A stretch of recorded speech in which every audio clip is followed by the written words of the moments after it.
अजय राजपूत खूप श्रीमंत होता आणि त्याला गावातील मुलीशी लग्न करायचे नव्हते. पण तो गावातील मुलीशी लग्न करतो. अजयला माहीत नव्हते की त्याची पत्नी माधुरी खूप सुंदर आहे. त्याने पहिल्या दिवसापासूनच त्याच्या पत्नीला सांगितले की तो तिचे तोंडही पाहू इच्छित नाही. माधुरीने अजयने सांगितल्याप्रमाणेच केले. अजयला एक मुलगी खूप आवडते आणि ती मुलगी दुसरी तिसरी कोणी नसून त्या मुलाचे नाव लखनौचे प्रसिद्ध उद्योगपती अजय राजपूत आहे, जे त्याच्या वृत्ती आणि चांगल्या दिसण्यासाठी ओळखले जाते. त्याच्या आईवडिलांचे त्याच्या बालपणीच निधन झाले. अजयला त्याच्या आजोबांनी वाढवले. त्याचे आजोबा शंकर राजपूत अजयवर खूप प्रेम करतात. शंकरजींचे बालपणीचे मित्र कमलेश वर्मा एका गावात राहत होते. कमलेशजी यांना माधुरी नावाची नात होती. त्यांचा मुलगा अपघातात वारला होता. त्यांच्या मुलाच्या अपघातानंतर काही वर्षांनी त्यांच्या सुनेचेही निधन झाले. आता त्यांचे संपूर्ण जग त्यांची नात माधुरी होती. दोन्ही मित्र दरवर्षी एकमेकांना भेटत असत. कमलेशजींची तब्येत अचानक बिघडू लागली आणि त्यांना माधुरीची काळजी वाटू लागली. त्यांच्या प्रकृतीबद्दल ऐकून शंकरजी त्यांच्या मित्राला भेटायला आले. शंकरजींनी वचन दिले की ते त्यांच्या नातवाचे लग्न माधुरीसोबत लावतील. कमलेशजींना त्यांच्या नातीचे लग्न ते जिवंत असतानाच करायचे होते, म्हणून त्या दोघांचे घाईघाईत लग्न केले. कमलेशजींचे गाव आणि तेथील लोक पाहून अजय चिडला आणि म्हणाला की माझे लग्न एका गावातील अशिक्षित मुलीशी झाले आहे. त्याने एकदाही माधुरीकडे पाहिले नाही. लग्नानंतर लगेचच त्याला ते गाव लवकरात लवकर सोडायचे होते. शंकरजींनी त्यांच्या मित्राला वचन दिले की ते माधुरीवर त्यांच्या नातीसारखे प्रेम करतील आणि तिला कधीही कोणत्याही गोष्टीसाठी त्रास होऊ देणार नाही, म्हणून त्यांना त्यांच्या नातीची काळजी करण्याची गरज नाही. आता कमलेशजींनाही दिलासा मिळाला की त्यांची नात शंकरजींच्या घरी आहे आणि ती शंकरजींसोबत नेहमीच आनंदी राहील. अजय आणि शंकरजी माधुरीला लखनौला घेऊन आले. त्याचे घर खूप मोठे आणि खूप सुंदर होते. अजय त्याच्या घरात पाऊल ठेवण्यापूर्वीच त्या घराच्या मुख्य स्वयंपाकीने, जिचे नाव गीता होते, तिला थांबवले. गीता लहानपणापासूनच अजयच्या घरी काम करत होती, त्यामुळे अजय तिचा खूप आदर करायचा. तो कधीही गीताशी मोठ्या आवाजात बोलला नाही. गीता काही बोलली तर अजय तिचे ऐकायचा. गीताने दोघांची आरती केली आणि तिच्या पायांनी कलशाला स्पर्श केल्यानंतर माधुरीला आत येण्यास सांगितले. अशा प्रकारे दोघेही घरात शिरले. गीता आणि शंकरजी म्हणाले की लग्नानंतर काही विधी असतात जे आपण आता पूर्ण केले पाहिजेत. हे ऐकून अजय संतापला आणि म्हणाला की तुमच्या सांगण्यावरून मी या अशिक्षित मुलीशी लग्न केले ही खूप मोठी गोष्ट आहे आणि आता मी तिच्यासोबत विधी करू शकणार नाही. तुम्हाला जे काही करायचे होते ते तुम्ही केले आहे. आता माझ्याकडून काहीही अपेक्षा करू नका. माधुरीने डोक्यावर मोठाच पदर घेतला होता, म्हणूनच कोणीही तिचा चेहरा पाहिला नाही.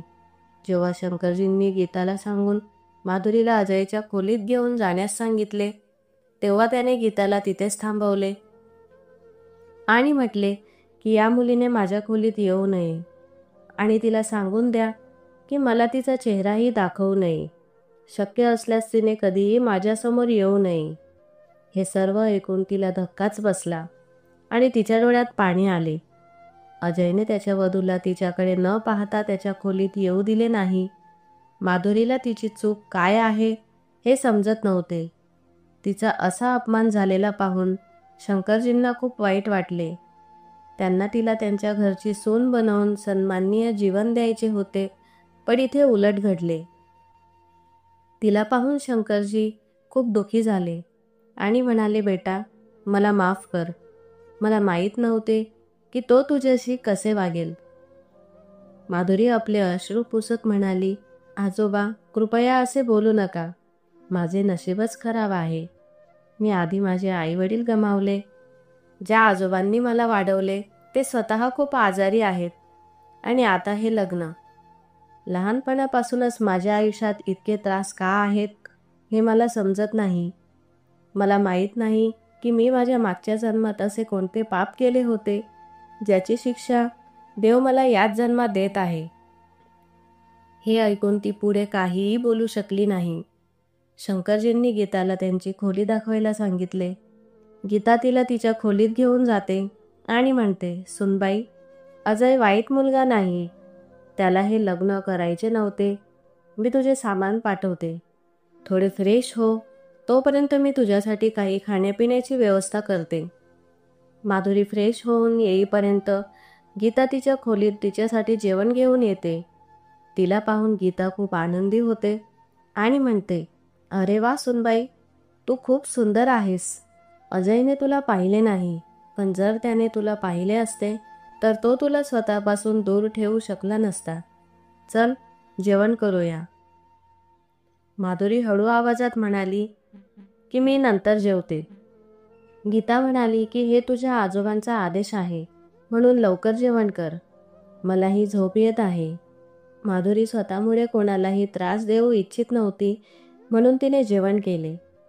मी तुम्हाला काय म्हणू? माधुरीने विचारले. त्यावर गीता म्हणाली, बेटा, तुझी इच्छा. तुला जे म्हणायचे ते तू म्हणू शकतेस. ठीक आहे, मी तुम्हाला मावशी म्हणेन. तुम्हाला पाहून मला माझ्या आईची आठवण येते. ठीक आहे बेटा, आता झोपा. असं म्हणत ती खोलीतून निघून जाते. आजच्या घटनांचा विचार करून माधुरीला खूप वाईट वाटले. तिच्या डोळ्यातून अश्रू थांबत नव्हते. तिला इथे खूप एकटे वाटत होते. तिने कधीच विचार केला नव्हता की तिचे लग्न असे होईल. पण तिने एक निर्णय घेतला. तिला तिचे लग्न वाचवण्यासाठी शक्य तितके प्रयत्न करायचे होते. दुसऱ्या दिवशी माधुरी सकाळी लवकर उठली, अंघोळ केली आणि निळ्या रंगाची साडी घातली आणि दागिने आणि सिंदूर घातले. माधुरीने तयार होऊन घरातील मंदिरात पूजा केली आणि घरभर धूप दाखवला. जेव्हा शंकरजी जागे झाले तेव्हा त्यांना असे वाटले की ते घर नाही तर मंदिर आहे. त्यांचे हृदय खूप शांत झाले. जेव्हा अजय जागा झाला तेव्हा उदबत्तीमुळे संपूर्ण घरात धूर होता, ज्यामुळे तो खूप चिडला. त्याने गीताला विचारले की घरात इतका धूर आणि इतका वास का आहे? ती म्हणाली की सुनबाईने मंदिरात पूजा केली आणि उदबत्ती जाळली, म्हणूनच घरात वास येत आहे. तिला सांग की तिला पूजा करायची असेल तर कर, पण घरात इतका वास आणि धूर नसावा.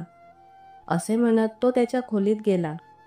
माधुरीलाही हे ऐकू आले. तिला वाईट वाटले, पण माधुरी काहीही बोलली नाही आणि शांत उभी राहिली. गीताने माधुरीचा पहिला स्वयंपाकघरातील विधी पार पाडला. आजचा नाश्ता तिने स्वतः बनवला होता.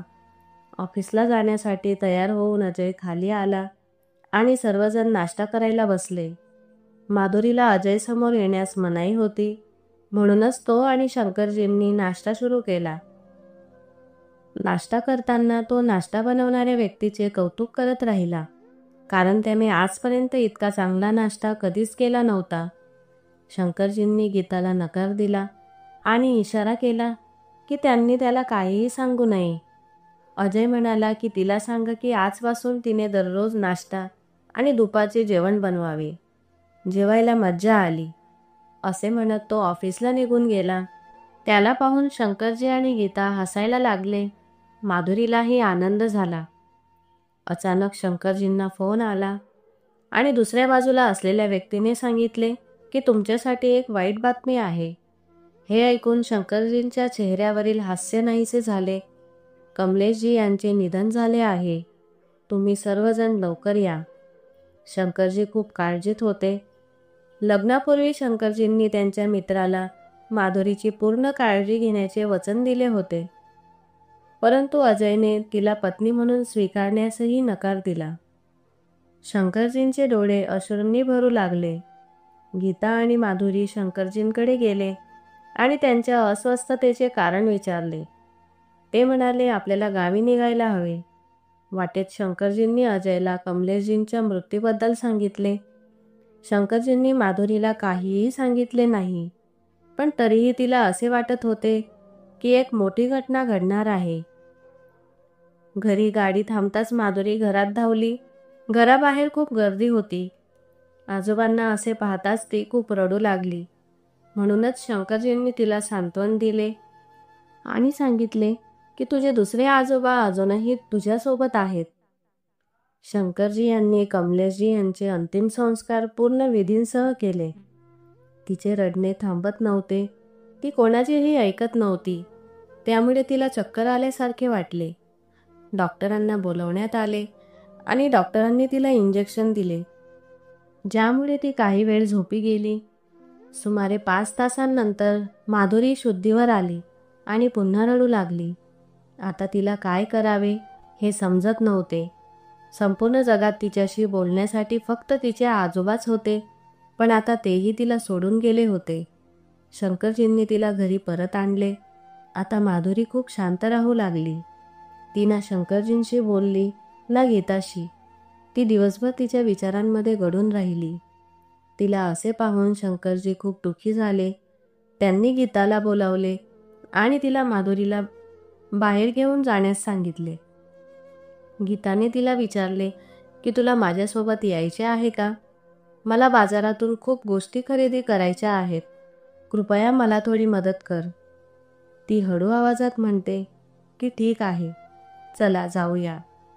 गीता तिला बाजाराचे निमित्त करून समुद्र किनाऱ्यावर घेऊन जाते. दोघेही थोडा वेळ चालतात आणि दोघांनाही भूक लागली.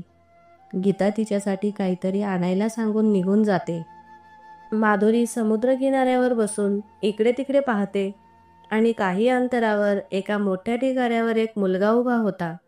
त्या मुलाकडे पाहून असं वाटतं की तो आत्महत्या करणार आहे.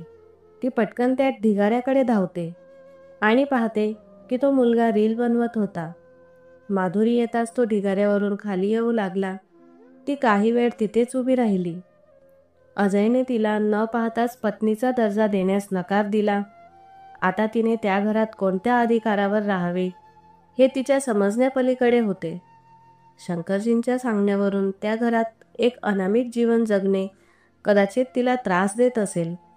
या प्रश्नांमध्ये गुंतलेली माधुरी त्या मोठ्या ढिगाऱ्यावरून खाली उतरू लागली. ती परत जाण्यासाठी वळताच अचानक तिचा पाय ढिगाऱ्यावरून घसरला आणि ती पाण्यात पडली. तिला पोहता येत नसल्याने तिला पाण्याची भीती वाटत होती. आता तिलाही वाटले की कदाचित हा माझा अंत आहे. त्या किनाऱ्यावर आणखी एक मुलगा होता ज्याने सूट घातला होता आणि त्याचा स्वभाव त्याच्या चेहऱ्यावर स्पष्ट दिसत होता. त्याच्याकडे पाहून असं वाटत होतं की तो समुद्र किनाऱ्यासमोरील मोठ्या हॉलमध्ये मीटिंगसाठी आला होता. कदाचित बैठक संपल्यानंतर तो ताजी हवा घेण्यासाठी समुद्र किनाऱ्यावर आला असेल. त्याला पिवळ्या रंगाचा ड्रेस घातलेली एक मुलगी दिसली. तो फक्त तिच्याकडे पाहत राहिला आणि क्षणभर त्याची नजर त्या मुलीवर खिळली. ती मुलगी अचानक पाण्यात पडली. ते पाहून त्या मुलाने त्याचा कोट फेकला आणि धावत जाऊन पाण्यात उडी मारली आणि त्या मुलीला वाचवले. आत पाणी गेल्याने ती मुलगी बेशुद्ध पडली.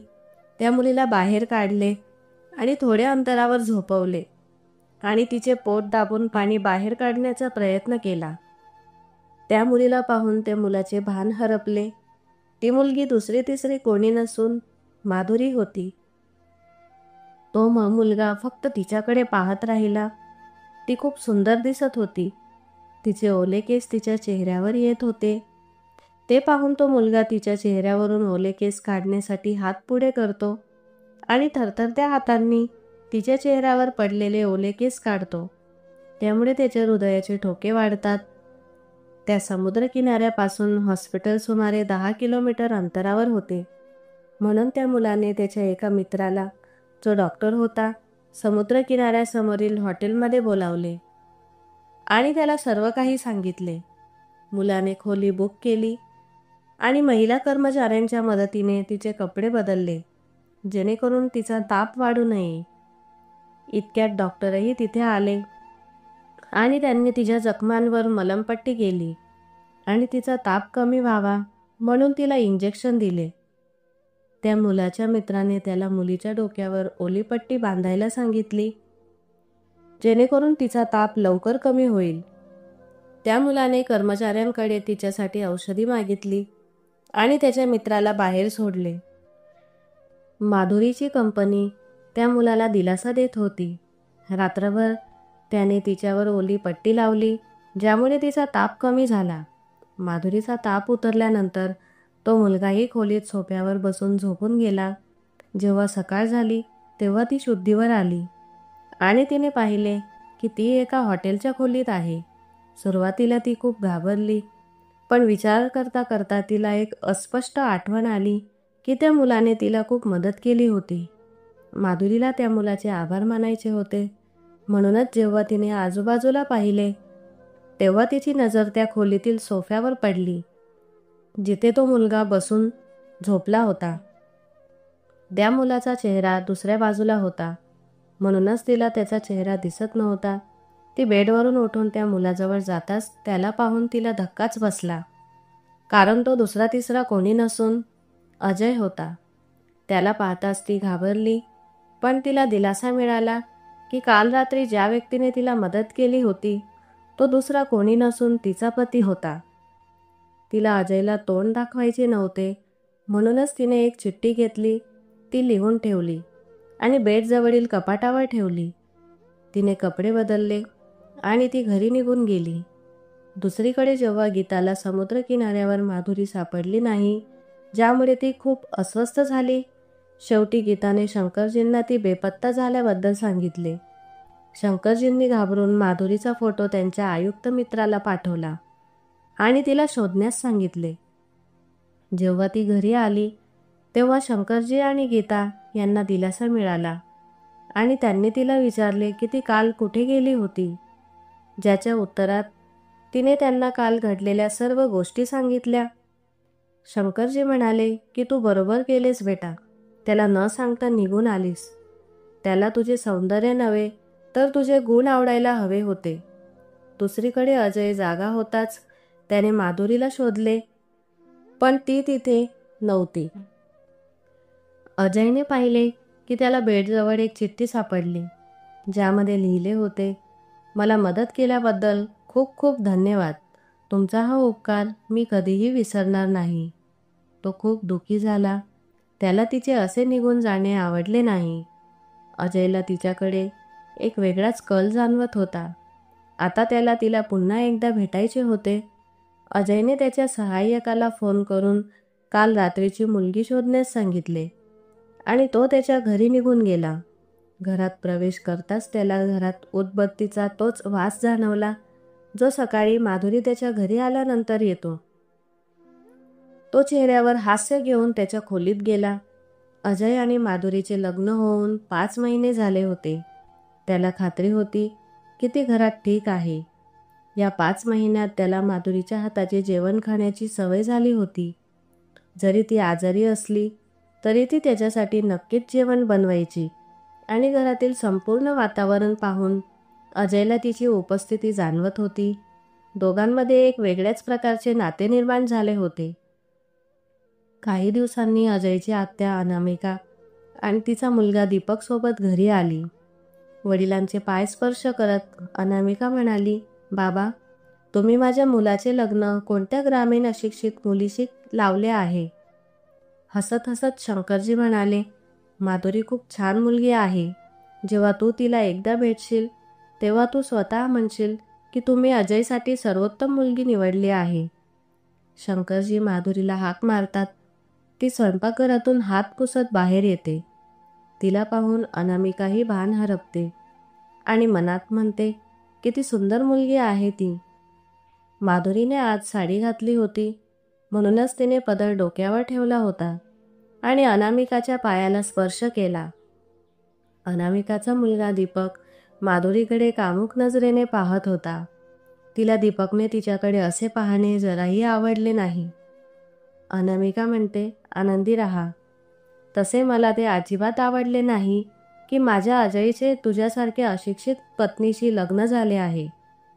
माधुरी हलकेसे स्मित करत म्हणाली की आत्या, तुमच्या नजरेत अशिक्षित मुलीचा अर्थ काय आहे ते मला सांगा. मी इथे आल्यापासून तेच ऐकत आहे. अनामिका मोठ्या अहंकाराने म्हणते की तुझ्यासारख्या मुलीला इंग्रजीत कसे बोलावे किंवा कसे बसायचे आणि कसे उभे राहायचे हे माहीत नाही. साडी असो किंवा सलवार सूट, तुझा नवरा मोठा उद्योगपती आहे आणि जर त्याची बायको अशिक्षित असेल तर तो तुला कसे स्वीकारेल? त्याच्या मागे हजारो मुली पडून आहेत. माधुरी अनामिकाच्या बोलण्यावर हसत होती आणि अतिशय विनम्रतेने म्हणते की आत्या, फक्त इंग्रजीत बोलून आणि लहान कपडे घालून कोणीही शहरी माणूस होत नाही. जोपर्यंत मुलगी तिच्या नैतिक मूल्यांना आणि तिच्या कुटुंबाप्रती असलेली तिची जबाबदारी समजून घेत नाही. मला वाटते की मी माझ्या कुटुंबासमोर माझ्या मर्यादेत राहावे आणि इंग्रजीचा प्रश्न आहे तर ती फक्त एक भाषा आहे. तुम्ही ती तुम्हाला हवी तेव्हा शिकू शकता. आणि तुमच्या माहितीसाठी मी तुम्हाला सांगते की मी 12वी पर्यंत शिकले आहे, म्हणून मी अशिक्षित नाही. माधुरी अनामिकाला चेहऱ्यावर हास्य दाखवत विचारते, आत्या तुम्ही काय घ्याल, चहा की कॉफी? अनामिका चिडत म्हणाली की गरम चहा आणि तोही कडक. मला खूप डोकेदुखी होत आहे. तिने दीपकलाही त्याच्या निवडीबद्दल विचारले आणि ती स्वयंपाकघरात गेली. अजय वरच्या मजल्यावरून हे सर्व ऐकत होता, कारण त्याच्या ऑफिसची वेळ झाली होती आणि तो लवकरच खाली येणार होता. तो पटकन नाश्त्यासाठी टेबलावर बसला आणि गीताने सर्वांना नाश्ता दिला. शंकरजींनी अजयला सांगितले की मी माझ्या मित्राच्या नातवाच्या लग्नाला 3 दिवसांसाठी बाहेरगावी जात आहे. तू माधुरीची काळजी घे. त्यानेही होकार दिला आणि अनामिका आणि दीपकला भेटल्यानंतर तोही त्याच्या ऑफिसला निघून गेला. अजय काम करत असताना संध्याकाळ झाली होती. आज तो लवकर निघण्याचा विचार करत होता. तेवढ्यात अचानक त्याची एक तातडीची बैठक झाली. बैठक संपली तेव्हा रात्र झाली होती. तो कुठेतरी माधुरीबद्दल काळजीत होता. जरी त्याला ती आवडत नसली तरी कुठेतरी ती त्याची जबाबदारी होती जी तो नाकारू शकत नव्हता. रात्रीचे सुमारे 11 वाजले होते, पण अजय अजून घरी आला नव्हता. म्हणूनच तिने तिच्या खोलीत जाऊन विश्रांती घेण्याचा विचार केला. ती तिच्या खोलीचे दार लावणारच इतक्यात अचानक दीपकने मध्ये हात घातला. दार उघडताच तो लगेच तिच्या खोलीत आला. माधुरी त्याला म्हणाली की तू इथे आणि यावेळी काय करत आहेस? वहिनी, मी फक्त तुला भेटायला आलो होतो. वहिनी, तू खूप सुंदर आहेस हे मी मान्य करतो. तू मला पाहून कोणाचेही हृदय धडधडू लागेल आणि तुझा तो मूर्ख नवरा तुझ्यासारख्या सुंदर पत्नीला सोडून ब्रह्मचारी झाला आहे. मी तुमच्या सौंदर्याचा खूप मोठा फॅन आहे.